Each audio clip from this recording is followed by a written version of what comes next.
They are misfits, arrogant rebels. They scorned conventional wisdom, and each conceived a radical new vision of the cosmos. Galileo Galilei, Isaac Newton, Albert Einstein, and Stephen Hawking have all had tumultuous lives, filled with great triumphs and humbling failures. These are the people who would dare to challenge. They often run into opposition, and they generally don't deal very well with that. There was a kind of a demon within them that wouldn't let them do anything else. It does take a strong ego to say, well, I can solve this. I can figure out some little piece of the universe. Who were these brilliant rebels? And what secrets of their minds allowed them to think the unthinkable and reveal the beauty and strangeness of the universe?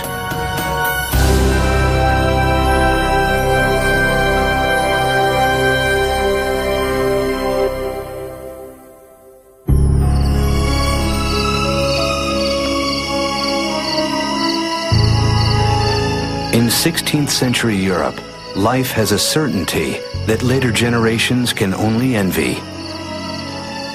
Everyone knows that the Earth is the center of the universe. But this reassuring vision is beginning to crack. And one of those who does the most to overturn it is a self-styled genius, Galileo Galilei.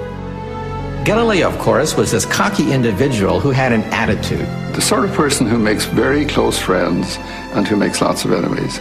But he had a very sharp wit, a very sharp mind, and with that he was able to probe some of the deep mysteries of the universe. This ambitious, overconfident scientist will remake the world, but pay a harsh price.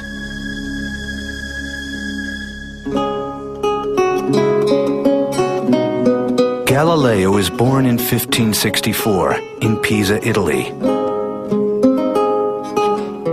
His father, a lute player, is well known for rejecting convention to create a new form of musical harmony. Galileo inherits his father's rebelliousness. At age 25, he becomes a professor of mathematics at the University of Pisa. But he'll grow scornful of his colleagues, who are still teaching the scientific theories of the Greek philosopher Aristotle, almost 2,000 years after his death. We forget the fact that before Galileo, there really was no science as we know it.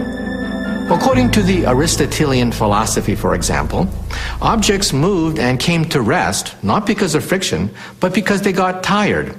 And objects fell to the ground, not because of gravity, but because they longed to be united with the earth. To Galileo, such explanations seem absurd. These grand personages who set out to discover the great truth and never quite find it give me a pain, he later writes. They can't find it because they're always looking in the wrong place.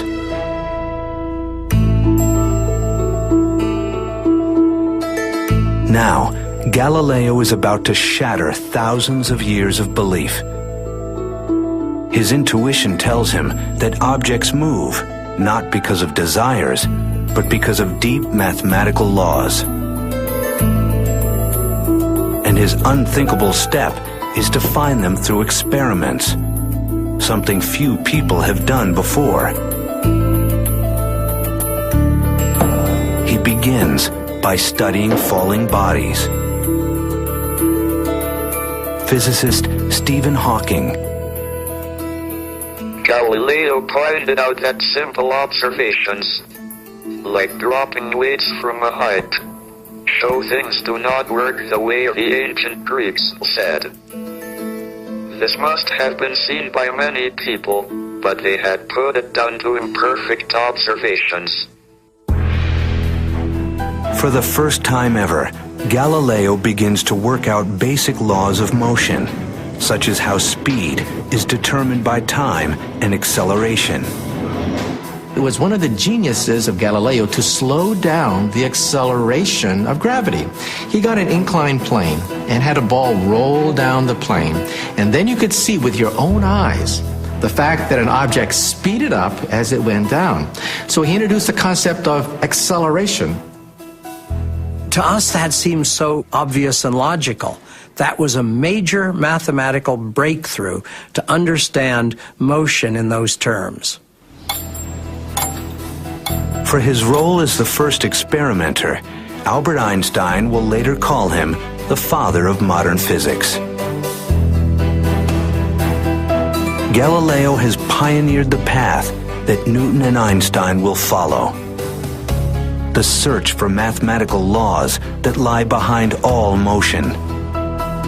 But progress is slow. Only at the end of his life will they finally be published.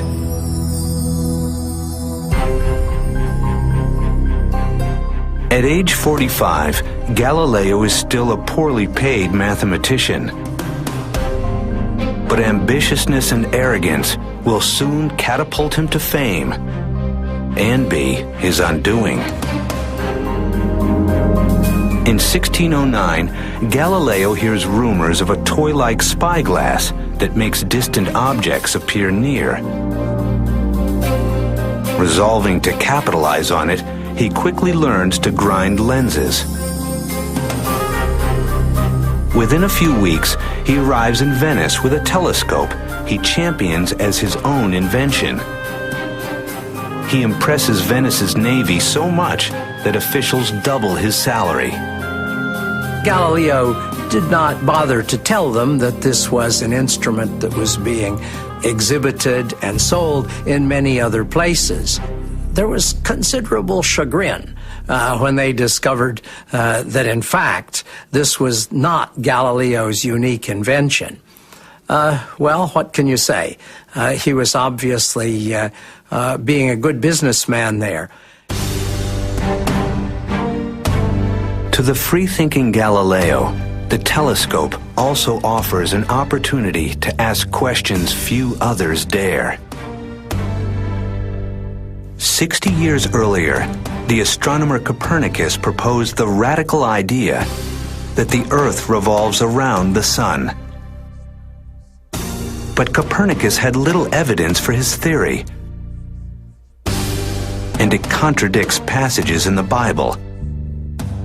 In the time of the Inquisition, such speculation treads close to heresy.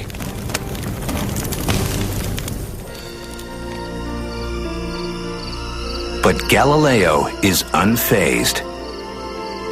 He is the first astronomer to train a telescope on the heavens. And he sees the universe as never before. He was thrilled by the fact that this telescope is opening whole worlds. He draws pictures and diagrams, and he couldn't draw fast enough. Galileo works feverishly night after night, and he makes a startling find. He discovers 4 moons orbiting Jupiter. Galileo's evidence that not all objects orbit the Earth lends strong support to the theory that the Earth itself could revolve around the Sun. But contradicting the Bible is theological dynamite.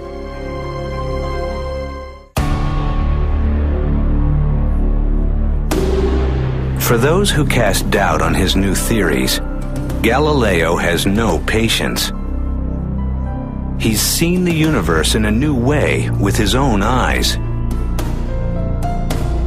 How can I do this and not be merely wasting my time, he writes, when those peripatetics who must be convinced show themselves incapable of following even the simplest and easiest of arguments. Galileo used his cutting wit to cut people down, and that didn't necessarily win him a lot of friends. In 1615, at age 51, Galileo goes to Rome to argue his case. It may be his greatest mistake.